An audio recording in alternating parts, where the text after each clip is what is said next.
ফাহমিদাকে যে আলী হাসান নামক ছেলেটা গণধর্ষণের পদযাত্রা করতে চেয়েছিলেন, তার বিরুদ্ধেই শিবিরের জিএস প্রার্থী ফরহাদ বিশ্ববিদ্যালয় প্রশাসনের কাছে মামলা করেছেন, অভিযোগ করেছে। আমার বন্ধুগণ, আমার দেশের সুশীলরা দেখলাম যে ফাহমিদাকে গালি দেওয়ার কারণে তাদের সুশীলগিরি খুব উপচে পড়ল, কিন্তু একইভাবে বিভিন্ন বামরা, বিভিন্ন অন্যান্য ছাত্র দলেরা, ওই যে ঝুমা নামে যে মেয়েটা ছাত্র শিবিরের প্যানেলে নির্বাচন করার কারণে এই ফাহমিদাকে যে অশ্লীল কুরুচি ভাষায় গালি দিয়েছে, তার চেয়েও বেশি কুরুচি ভাষায় গালাগালি করেছে সুশীলদের। কোনো আমি প্রতিবাদ দেখলাম না। কেন? ফাহমিদা নারী, ঝুমা কি নারী না? ফাহমিদা বিশ্ববিদ্যালয়ের একজন ছাত্রী, ঝুমা কি বিশ্ববিদ্যালয়ের ছাত্রী না?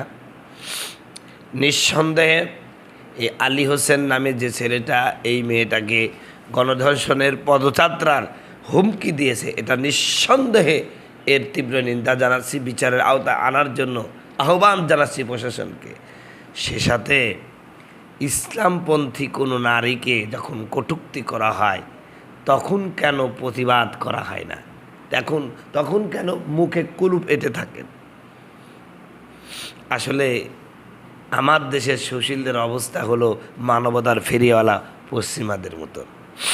আপনারা দেখেন নাই, ওই যে আমাদের একটি ইসলামী রাষ্ট্রে ভূমিকম্প হয়েছে, সেখানে দেখলাম মানবতার ফেরিওয়ালা এবং তাদের দালালদের হচ্ছে সাংঘাতিকতা।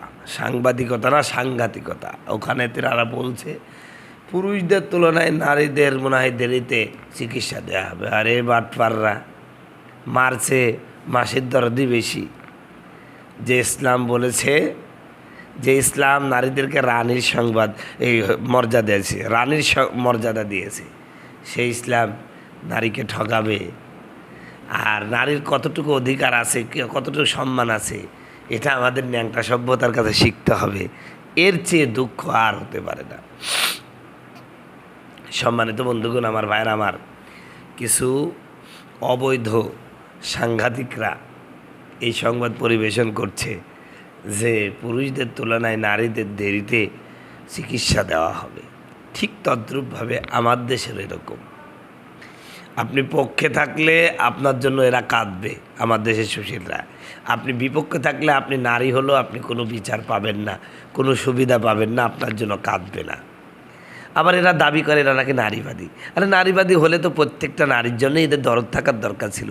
শুধুমাত্র চুল ছোট, হাফ শার্ট, টি শার্ট অথবা গেঞ্জি গায়ে দেওয়া পুরুষাক্তার মহিলা, এদের জন্য শুধু এদের দরদ দেখি। কিন্তু বুরখাওয়ালা ইসলামপন্থীদের সাথে উঠা বসা করে এই সমস্ত মেয়েদের জন্য এদের দরদ নাই। এরা কেমন নারীবাদী? আমার এইটাই খালি বুঝে আসে না ভাই। তবে যাই হোক, আলী হোসেন নামে যেই, যদি শিবিরও হয়, আমার বিশ্বাসে শিবিরের কেউ না। এস.এম. ফরহাদ ভাই বলেছেন, শিবিরের যারা তদন্ত কমিটি তারা তদন্ত করেছেন, বলেছেন শিবিরের সাথে তার কোনো সম্পৃক্ততা নাই, বরং শিবিরের মানকে ডুবানোর জন্য অন্য কোনো দলের এই ছেলে এইরকম একটা কুমন্তব্য করেছে। এজন্য তীব্র নিন্দা জানাচ্ছি। এমনকি যদিও মেনে নিল শিবিরের, তাহলে যদি শিবিরও হয় এরকম কুমন্তব্য করার জন্য তীব্র নিন্দা জানাচ্ছি। সে সাথে সুশীলদের প্রতি আহ্বান জানাই, শুধু চুল ছোট, দেখতে পুরুষের মতন এ সমস্ত মেয়েদের জন্যই প্রতিবাদ করেন না। যারা পদ্মানিসীন, যারা ইসলামপন্থী মেয়ে, তারাও যখন কোনো হেনস্থার শিকার হয় তাদের পক্ষেও কথা বলা একটু শিখেন, তাহলেই বুঝবো আপনারা সত্যিকারের নারীবাদী কথা বলুন, ঠিক কিনা।